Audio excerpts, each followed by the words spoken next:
സ്വപ്നമൊരു ചാക്ക് തലയിലത് താങ്ങിയൊരു പോക്ക് ഉടയവനലിഞ്ഞ് വിളി കേട്ട് ഇവന് വഴികാട്ട് സ്വപ്നമൊരു ചാക്ക് തലയിലത് താങ്ങിയൊരു പോക്ക് ഉടയവനലിഞ്ഞ് വിളി കേട്ട് ഇവന് വഴികാട്ട്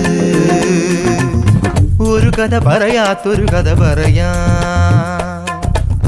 നുണതരി കലരാത്തൊരു കഥ പറയാ അകലെയാണ് ഇവനുടെ കഥയിലെ നാട് അവിടെയാണ് ഇവനുയരരുളിയ വീട്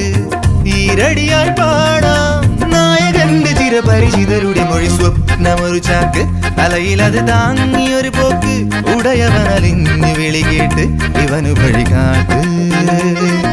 സ്വപ്നമൊരു ചാക്ക് തലയിലത് താങ്ങിയൊരു പോക്ക് ഉടയവനലിഞ്ഞ് വിളി കേട്ട് ഇവന് വഴികാട്ട്